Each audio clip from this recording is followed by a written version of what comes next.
apabila engkau merebahkan tubuhmu di atas tempat tidur, kemudian membaca Fatihatul Kitab dan Qul huwallahu ahad, maka engkau aman dari segala sesuatu kecuali ayo baca kitab. Oi. Jangan lupa subscribe, like, dan share Baca Kitab Boy. Assalamualaikum warahmatullahi wabarakatuh. Bismillahirrahmanirrahim. Kita akan melanjutkan pembacaan kitab Tafsir Ibnu Katsir. Kali ini kita akan mulai melakukan pembahasan mengenai tafsir surah Al-Fatihah. Terlebih dahulu kita membahas tentang keutamaan atau fadilah surah Al-Fatihah. Di dalam kitab ini, Al-Hafiz Ibnu Katsir menuliskan tentang surah Al-Fatihah. Surah Al-Fatihah termasuk surah Makkiyah, yakni surah yang diturunkan di kota Mekah. Ada yang mengatakan juga Madaniyah, diturunkan di Madinah. Dan ada pula yang mengatakan bahwa surah ini diturunkan 2 kali. Jadi di Mekah dan di Madinah. Pendapat pertama, menurut Ibnu Katsir, lebih sesuai. Kemudian surat ini berjumlah 7 ayat tanpa ada khilaf, tanpa ada perbedaan pendapat. Sedangkan yang diperselisihkan adalah tentang basmalah, tentang Bismillahirrahmanirrahim. Apakah basmalah itu merupakan ayat tersendiri yang terpisah dari awalnya? Sebagaimana pendapat masyhur dari jumhur qurra ahli Kufah. Perkataan jamaah dari kalangan sahabat dan juga tabi'in serta beberapa ulama khalaf. Atau apakah basmalah itu merupakan bagian dari ayat? Itu pertanyaannya. Atau sama sekali tidak dihitung sebagai ayat dari awalnya secara keseluruhan. Sebagaimana pendapat ahli Madinah dari kalangan Al-Qurra dan Fuqaha. Jadi mengenai basmalah ini terdapat 3 pendapat. Penjelasannya akan disebutkan pada tempatnya insyaallah ta'ala. Al-Bukhari berkata di awal kitab At-Tafsir, begini perkataan Al-Bukhari, Al-Fatihah ini dinamakan dengan Ummul Kitab karena merupakan permulaan tulisan yang ada di dalam mushaf-mushaf dan juga permulaan bacaan dalam salat. Ada juga yang mengatakan Al-Fatihah ini dinamakan demikian karena di dalamnya mengandung beberapa unsur pokok yang mencerminkan seluruh isi Al-Quran. Ibnu Jarir berkata, orang-orang Arab menamakan setiap kumpulan sesuatu dan permulaan sesuatu jika ia memiliki kaitan yang berhubungan dengan kepala kumpulan dengan lafaz Jadi, engkau bisa mengatakan berkenaan dengan kulit yang mengumpul ke otak sebagai ummu ar-ra'si, yakni induknya kepala. Dan mereka biasa menamakan bendera tentara yang mereka berkumpul di bawahnya dengan nama atau induk. Jadi sebutan Ummul Kitab itu bisa merujuk kepada induk kitab. Nama lainnya adalah Al-Fatihah atau pembuka, karena ia sebagai pembuka bacaan. Dan para sahabat biasa memulai penulisan mushaf imam dengannya. Penamaan yang sahih lainnya adalah As-Sab'u Al-Mathani. Para ulama mengatakan dinamakan As-Sab'u Al-Mathani karena ia selalu diulang-ulang di dalam salat. Sehingga dibaca di setiap rakaat salat secara berulang meskipun kata al-mathani memiliki makna lain selain ini.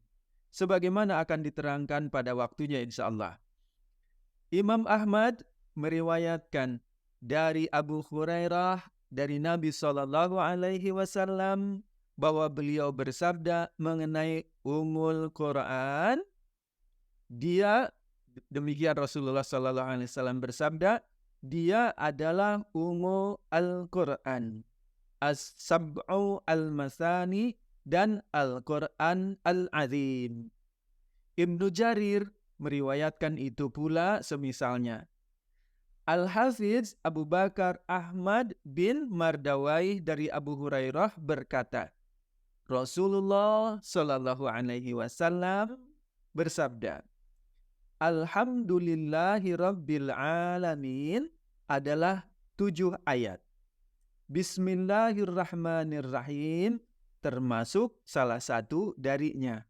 Dan dia adalah As-Sab'u Al-Mathani, Al-Quran Al-Azim, Ummu Al-Kitab, dan Fatihah atau pembuka Al-Kitab.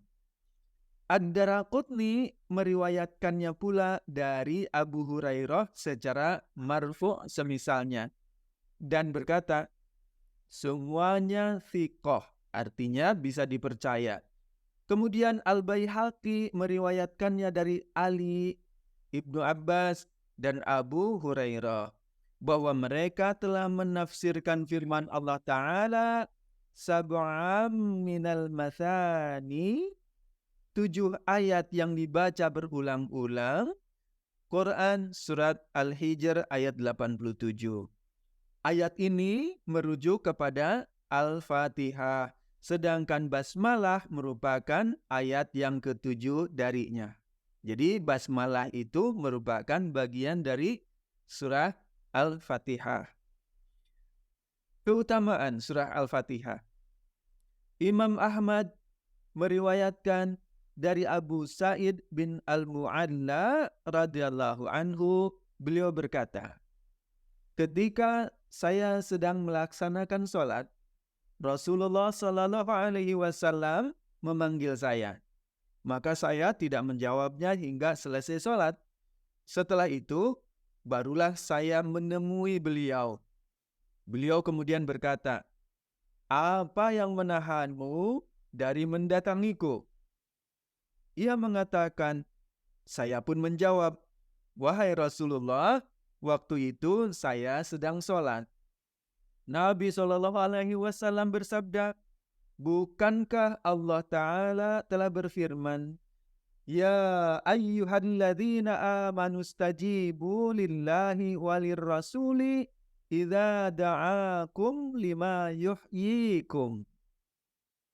Wahai orang-orang yang beriman, penuhilah seruan Allah dan Rasulnya apabila dia menyerumu kepada sesuatu yang memberi kehidupan kepadamu.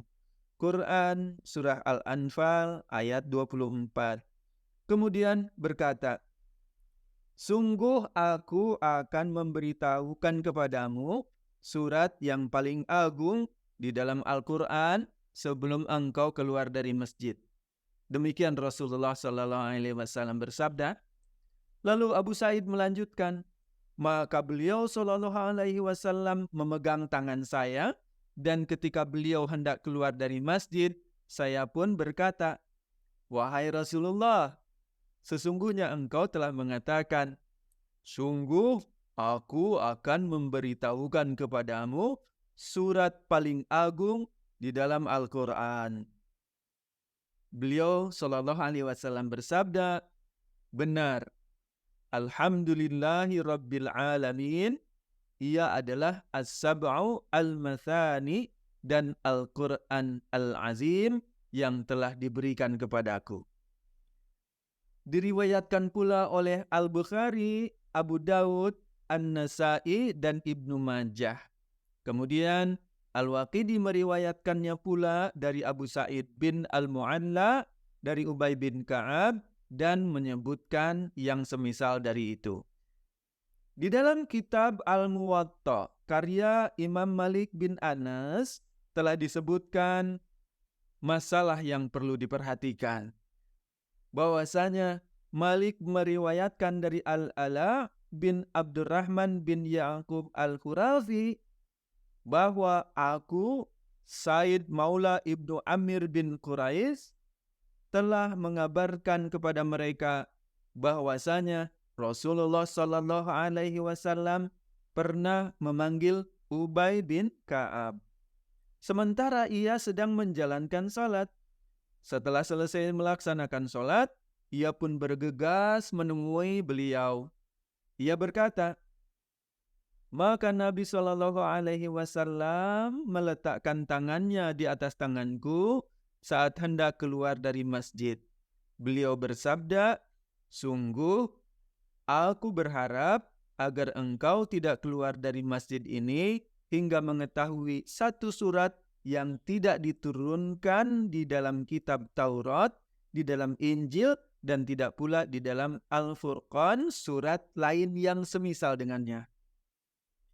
Ubay kemudian bercerita, maka saya mulai memelankan jalan karena mengharapkan hal itu.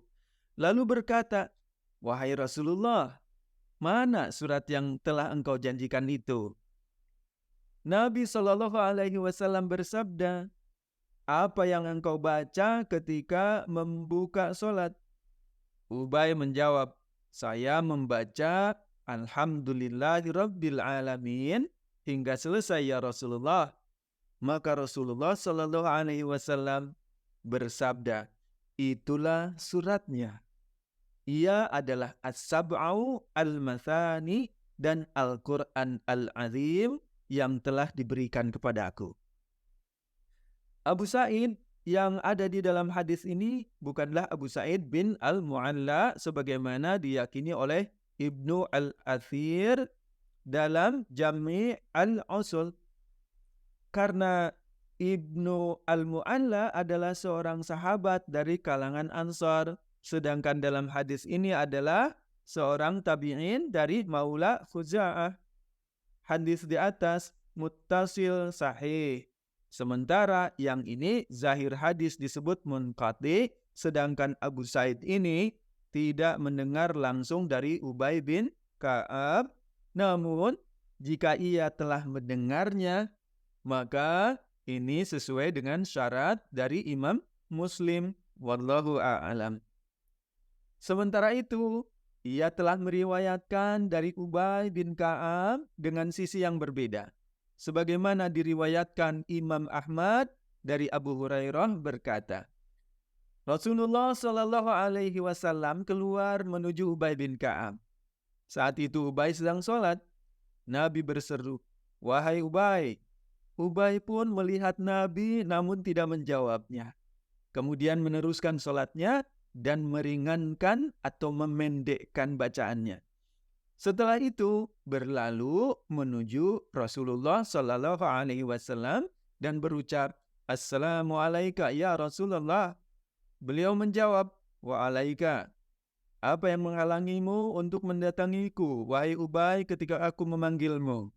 Saya menjawab. Demikian Ubay berkata, ya Rasulullah, saat itu saya sedang sholat. Nabi Shallallahu Alaihi Wasallam pun berkata, bukankah engkau telah mendapati pada wahyu Allah yang diberikan kepadaku, istajibu lillahi walir rasuli idza da'akum lima yuhyikum. Penuhilah seruan Allah dan Rasul apabila ia menyerumu kepada sesuatu yang memberi kehidupan kepadamu. Quran Surah Al-Anfal ayat 24. Ubay menjawab, benar wahai Rasulullah, saya tidak akan mengulanginya lagi. Beliau Shallallahu Alaihi Wasallam melanjutkan, maukah engkau aku beritahukan kepadamu satu surat yang tidak diturunkan di dalam Taurat, Injil, Zabur, dan juga tidak pula dalam Al-Furqan, surat yang semisal dengannya. Saya menjawab, ya wahai Rasulullah, saya mau. Maka Rasulullah Shallallahu Alaihi Wasallam bersabda, sungguh aku berharap tidak keluar dari pintu ini sebelum engkau mengetahuinya. Ubay melanjutkan, lalu Rasulullah Shallallahu Alaihi Wasallam memegang tanganku sambil berbicara padaku sementara saya ini berjalan pelan-pelan. Karena khawatir akan sampai sebelum beliau menuntaskan pembicaraannya. Ketika kami telah mendekati pintu, saya pun berkata, wahai Rasulullah, mana surat yang engkau janjikan itu? Beliau Shallallahu Alaihi Wasallam bertanya, apa yang engkau baca dalam sholat, wahai Ubay? Ia mengatakan, saya membaca Al-Quran. Kemudian Nabi Shallallahu Alaihi Wasallam bersabda, demi zat yang jiwaku ada di tangannya. Allah tidak menurunkan di dalam Taurat, tidak di dalam Injil, tidak di dalam Zabur, dan tidak pula di dalam kitab Furqan, yakni kitab Al-Quran yang semisal dengannya. Sesungguhnya ia adalah As-Sab'u Al-Mathani. At-Tirmidzi meriwayatkan pula dengan lafaz, sesungguhnya ia termasuk As-Sab'u Al-Mathani dan Al-Quran Al-Azim yang telah diberikan kepadaku.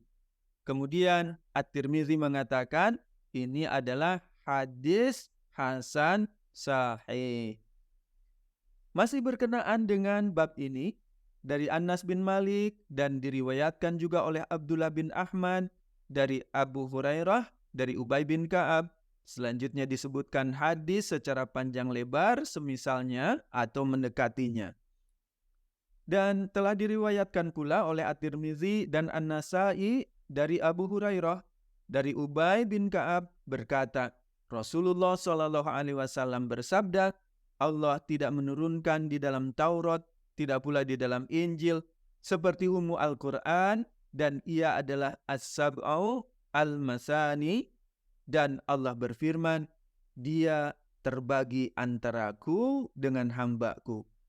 Ini adalah lafaz dari An-Nasai dan At-Tirmidzi, dengan mereka mengatakan hasan gharib.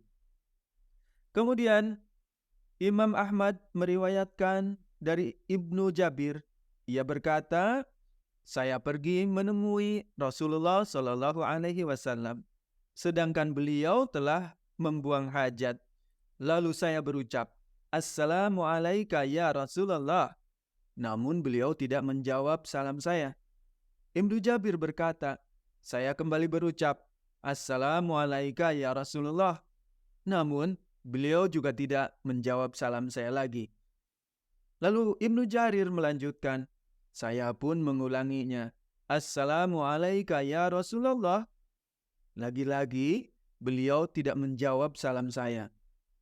Ia menceritakan, kemudian Rasulullah Shallallahu Alaihi Wasallam pergi berlalu, sedangkan saya berada di belakangnya hingga beliau memasuki rumahnya. Maka saya memasuki masjid.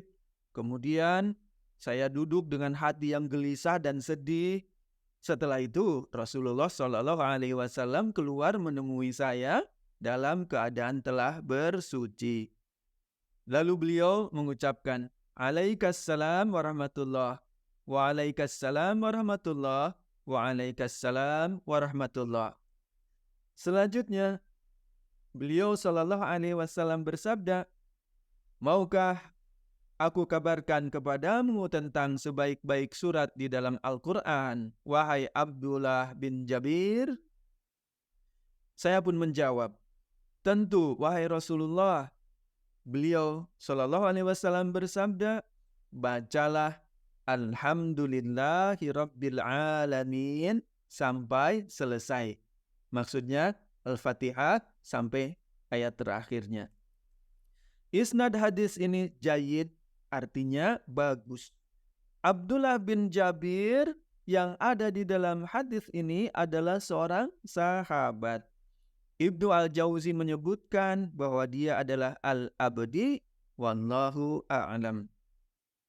Ada juga yang mengatakan dia adalah Abdullah bin Jabir Al-Ansari Al-Bayadi, sebagaimana disebutkan oleh Al-Hafiz Ibnu Asakir. Para ulama menjadikan hadis ini dan yang semisal dengannya sebagai dalil adanya keutamaan antara satu surat dengan surat yang lainnya, atau antara satu ayat dengan ayat yang lainnya. Sebagaimana juga dikemukakan oleh banyak ulama, di antaranya Ishaq bin Rahawai, Abu Bakar bin Al-Arabi, dan Ibnu Al-Qassar dari penganut mazhab Maliki. Sedangkan kelompok ulama yang lain tidak melihat adanya keutamaan antara satu surat dengan surat yang lainnya, atau antara satu ayat dengan ayat yang lainnya, karena dalam pandangan mereka semuanya sama-sama merupakan kalam Allah, dan supaya tidak mengundang kerancuan bahwasanya keutamaan itu mengakibatkan kekurangan pada yang lain yang dianggap tidak lebih utama, meskipun semuanya memiliki keutamaan. Pernyataan ini dinukil oleh Al-Qurtubi dalam Al-Ash'ari, Abu Bakar Al-Baqilani, dan Ibnu Hibban, Yahya bin Yahya, dan satu riwayat dari Imam Malik. Al-Bukhari telah meriwayatkan dari Abu Sa'id Al-Khudri, ia berkata, suatu ketika kami dalam perjalanan, kemudian singgah di suatu kampung. Lalu ada seorang wanita datang dan berkata, sesungguhnya pemimpin kampungku terkena sengatan, sedangkan orang-orang kami tidak ada. Apakah di antara kalian ada yang bisa meruqyah atau mengobatinya? Lalu ada seseorang yang bangkit bersama wanita itu. Kami tidak mengira dia bisa melakukan ruqyah. Maka ia pun meruqyahnya. Dan ternyata pemimpin yang sedang sakit itu sembuh. Selanjutnya pemimpin tersebut memerintahkan agar memberikan 30 ekor kambing kepada orang yang meruqyah dan memberikan minuman susu kepada kami. Ketika orang itu kembali, kami bertanya, apakah kamu mahir meruqyah? Atau apakah kamu biasa meruqyah? Ia menjawab, tidak, saya tidak meruqyah kecuali dengan Ummu Alkitab. Kami pun berkata, janganlah kalian mengada-adakan sesuatu apapun sampai kita mendatangi atau bertanya kepada Rasulullah SAW.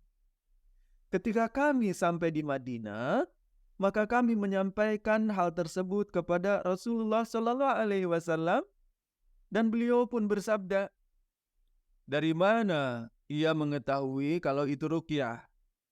Bagikanlah dan ikutkan saya dalam bagian bersama kalian.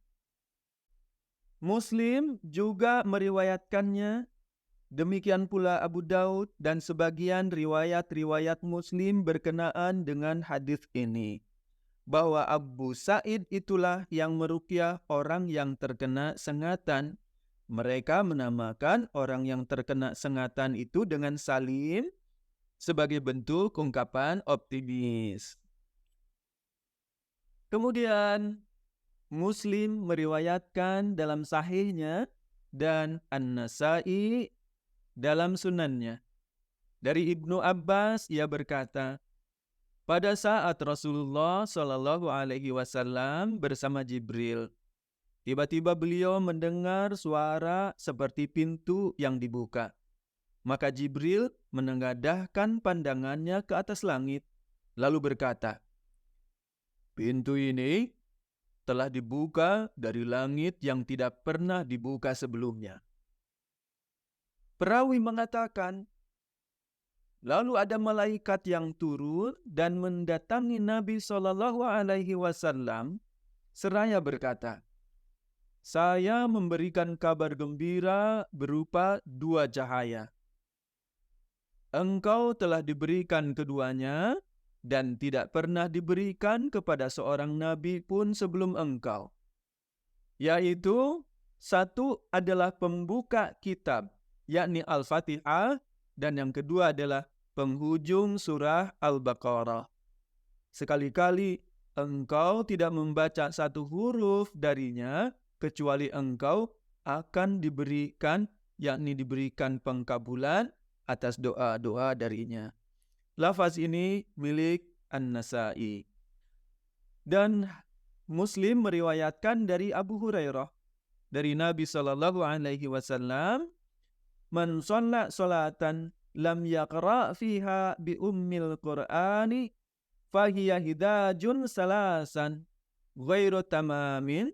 Faqila li Abi Hurairah, "Inna nakunu wara'al imami." Faqala, "Iqra biha fi nafsika fa inni sami'tu Rasulullah sallallahu alaihi wasallam yaqul, qala Allah ta'ala, qasamtus salata baini wa baina abdi nisfain, wa li abdi ma sa'ala, fa idza qala al abdu alhamdulillahi rabbil alamin, qala Allah ta'ala, hamidani abdi, wa idza qala ar-rahmanir rahim, qala Allah ta'ala, athnai alayya abdi, wa idza qala maliki yaumiddin, qala majjadani abdi, wa qala marratan fawwada ilayya abdi,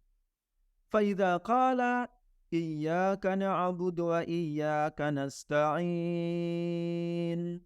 qala hadza baini wa baina abdi wa li abdi ma sa'al, fa idza qala ihdinas siratal mustaqim siratal ladzina an'amta 'alaihim ghairil maghdubi 'alaihim waladdallin, qala hadza li'abdi wa li'abdi ma sa'ala.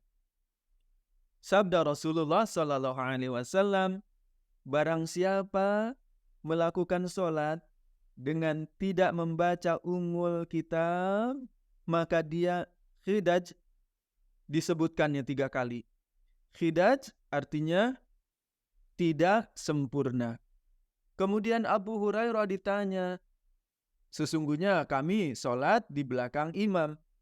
Maka Abu Hurairah berkata, bacalah ia di dalam dirimu sendiri, yakni bacaan yang bisa didengar oleh diri sendiri. Sesungguhnya aku telah mendengar Rasulullah sallallahu alaihi wasallam bersabda, Allah Azza wa Jalla berfirman, aku membagi sholat, yakni bacaan Al-Fatihah, antara diriku dengan hambaku. 1 dibagi 2, separuh-separuh. Dan bagi hambaku sesuai dengan apa yang ia minta. Apabila seorang hamba mengatakan, Alhamdulillahi Rabbil Alamin, maka Allah berfirman, hambaku telah memujiku. Jika hamba itu mengucapkan Ar-Rahmanir Rahim, maka Allah berfirman, hambaku telah mengulangi pujiannya atas diriku. Lalu jika hamba itu mengucapkan Maliki Yaumiddin, maka Allah berfirman, hambaku telah mengagungkan diriku. Pada kali lain dikatakan, hambaku menyerahkan urusannya kepada diriku. Jika hamba itu mengatakan, Iyyaka na'budu wa iyyaka nasta'in, maka Allah berfirman, ini adalah antara aku dengan antara hambaku, dan bagi hambaku apa yang dia minta. Lalu jika hambanya itu mengucapkan, Ihdinas siratal mustaqim siratal ladzina an'amta 'alaihim ghairil maghdubi 'alaihim waladdallin, maka Allah berfirman, ini untuk hambaku dan bagi hambaku sesuai dengan yang dia minta. Selanjutnya, pembahasan yang masih berkaitan dengan hadis ini mengenai hal-hal khusus tentang Al-Fatihah, yaitu ada beberapa hal. Yang pertama, penyebutan dimutlakkan dengan lafaz as-salat, maksudnya adalah al-qiraah atau bacaan. Sebagaimana firman Allah Ta'ala, wala tajhar bisolatika wala tukhafidz biha wabtaghi baina dzalika sabila. Dan janganlah engkau mengeraskan suaramu di dalam solat, dan janganlah pula engkau merendahkannya, dan usahakanlah jalan tengah di antara keduanya itu. Quran Surah Al-Isra ayat 110. Yakni dengan bacaanmu seperti halnya disebutkan secara jelas di dalam As-Sahih dari Ibnu Abbas, disebutkan firman Allah Ta'ala di dalam hadis, aku membagi bacaan Al-Fatihah di dalam solat antara aku dan antara hambaku separuh-separuh. Separuh untukku dan separuh lagi untuk hambaku. Dan bagi hambaku sesuai dengan apa yang dia minta. Kemudian diterangkan keutamaan pembagian itu di dalam bacaan Al-Fatihah. Maka ini menunjukkan keagungan bacaan Al-Fatihah di dalam sholat. Dan ia merupakan rukun yang paling besar. Jika dimutlakkan lafaz ibadah, namun yang diinginkan adalah satu bagian saja darinya, maka bagian itu maksudnya adalah qiraah. Sebagaimana kemutlakan lafaz qiraah maksudnya adalah sholat.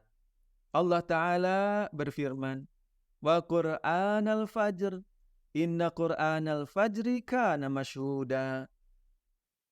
Dan laksanakanlah pula sholat subuh.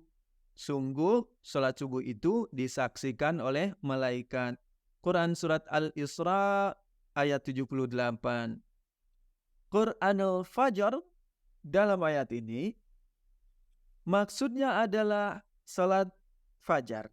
Sebagaimana disebutkan secara jelas dalam As-Sahihain bahwasanya salat itu dihadiri atau disaksikan oleh para malaikat malam dan malaikat siang. Ini semua menunjukkan keharusan membaca Al-Quran di dalam salat. Dan ini merupakan kesepakatan para ulama. Akan tetapi, mereka berbeda pendapat. Apakah qiraah atau bacaan yang dimaksud khusus itu adalah surah Al-Fatihah saja? Atau bolehkah Al-Fatihah dan yang selainnya? Tentang hal ini ada dua pendapat yang masyhur. Yang pertama, menurut Abu Hanifah dan sahabat-sahabatnya serta lainnya, mereka berpendapat tidak khusus dengan surah Al-Fatihah. Selama seseorang membaca bacaan dari Al-Quran, maka sholatnya sah. Mereka berhujah dengan firman Allah Ta'ala, faqra'u ma tayassara minal Qur'an. Karena itu, bacalah apa yang mudah bagimu dari Al-Quran. Quran Surat Al-Muzammil ayat 20. Dan hadis yang disebutkan dalam As-Sahihain dari hadis Abu Hurairah mengenai kisah seseorang yang buruk dalam sholatnya, bahwasanya Rasulullah Shallallahu Alaihi Wasallam telah mengajarinya, apabila engkau memulai sholat, maka bertakbirlah, lalu bacalah bacaan dari Al-Quran yang ringan bagimu. Maka Abu Hanifah dan kawan-kawannya mengatakan, dalam hadis ini Rasulullah memerintahkan orang tersebut untuk membaca bacaan yang ringan dan tidak menentukan dengan bacaan Al-Fatihah atau yang lainnya. Maka ini menunjukkan sesuai dengan apa yang telah kami katakan, yaitu apa tadi? Bahwa yang dimaksud dengan bacaan Al-Quran tidak harus Al-Fatihah saja, bisa juga surat yang lainnya. Demikian menurut pendapat Abu Hanifah dan sahabat-sahabatnya. Pendapat kedua, bacaan yang dimaksud adalah khusus untuk Al-Fatihah dan sholat tidak sah tanpa membaca surah tersebut. Ini adalah pendapat Malik, Asy-Syafi'i, Ahmad bin Hanbal, dan sahabat-sahabat mereka serta jumhur ulama. Mereka berhujjah dengan hadis yang telah disebutkan di mana Rasulullah Shallallahu Alaihi Wasallam bersabda, barang siapa melakukan sholat dengan tidak membaca Ummul Kitab, maka dia khidaj, tidak sempurna. Al-khidaj itu artinya kurang. Sebagaimana ditafsirkan langsung di dalam hadis dengan lafaz tidak sempurna. Mereka juga berhujjah dengan hadis yang ada dalam As-Sahihain dari Ubadah bin As-Samit yang berkata, Rasulullah Shallallahu Alaihi Wasallam bersabda, tidak sah salat bagi orang yang tidak membaca Fatihatul Kitab. Kemudian dalam Sahih Ibnu Huzaimah dan Ibnu Hibban dari Abu Hurairah berkata, Rasulullah Shallallahu Alaihi Wasallam bersabda, tidak sah solat yang tidak dibacakan di dalamnya Ummul Quran. Dan hadis-hadis yang berkenaan dengan masalah ini masih banyak lagi yang lainnya. Selanjutnya, madhab Imam Asy-Syafi'i dan jamaah dari ahli ilmu menyatakan bahwa Al-Fatihah wajib dibaca pada setiap rakaat. Sedangkan ulama yang lain mengatakan wajib membacanya pada sebagian besar rakaat. Al-Hasan dan sebagian besar penduduk Basrah berpendapat bahwa Al-Fatihah wajib dibaca hanya pada satu rakaat setiap sholatnya, berdasarkan dalil keumuman hadis yang berbunyi tidak sah sholat bagi orang yang tidak membaca Fatihatul Kitab. Kemudian Abu Hanifah dan sahabat-sahabatnya juga Ats-Tsauri dan Al-Auza'i mengatakan tidak ditentukan bacaannya. Jadi meskipun membaca selain Al-Fatihah, maka tetap sah sholatnya berdasarkan firman Allah Ta'ala, faqara'u ma tayassara minal Qur'an. Karena itu, bacalah apa yang mudah bagimu dari Al-Quran. Quran surah Al-Muzammil ayat 20. Wallahu a'lam. Ibnu Majah telah meriwayatkan dari Abu Sa'id secara marfu, tidak sah sholatnya bagi orang yang tidak membaca Alhamdu dan surat lainnya di setiap rakaatnya, baik pada salat fardu ataupun pada salat lainnya. Namun keabsahan hadis ini perlu ditinjau ulang. Hal khusus yang kedua adalah apakah makmum wajib membaca Al-Fatihah? Ada 3 pendapat dalam masalah ini. Pendapat pertama, seorang makmum wajib membaca surah Al-Fatihah sebagaimana diwajibkan kepada imam berdasarkan keutamaan hadis-hadis yang telah dibacakan tadi. Pendapat yang kedua, tidak ada kewajiban membaca bacaan bagi makmum secara mutlak, baik Al-Fatihah ataupun surat yang lainnya, baik di dalam sholat jahriyah atau sholat yang bacaannya dikeraskan, maupun pada sholat sirriyah yang bacaannya dipelankan. Contoh seperti zuhur dan asar itu sirriyah, sedangkan subuh, maghrib, dan isya itu adalah jahriyah. Berdasarkan hadis yang diriwayatkan oleh Imam Ahmad dari Jabir bin Abdullah, dari Nabi Shallallahu Alaihi Wasallam, beliau bersabda, bagi yang memiliki imam atau sholat berjamaah, maka bacaan imam termasuk bacaan ma'mum. Akan tetapi, dalam sanadnya terdapat kelemahan. Malik juga meriwayatkannya dari Wahab bin Kaisan, dari Jabir berasal dari perkataannya. Ia telah meriwayatkan hadis tersebut dari berbagai jalan, namun tidak ada satupun yang sahih dari Nabi Shallallahu Alaihi Wasallam. Wallahu a'lam. Pendapat yang ketiga. Makmum wajib membaca bacaan pada sholat sirriyah. Apa saja sholat sirriyah tadi? Sholat yang tidak dikeraskan bacaannya seperti zuhur dan asar. Berdasarkan dalil yang tadi kita sudah bacakan, dan tidak wajib pada sholat jahriyah, yaitu sholat yang bacaannya dikeraskan. Berdasarkan hadis yang disebut dalam Sahih Muslim dari Abu Musa al-Ash'ari yang berkata, Rasulullah Shallallahu Alaihi Wasallam bersabda, sesungguhnya imam diadakan untuk diikuti.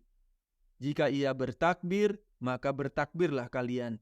Jika ia membaca, maka diamlah kalian.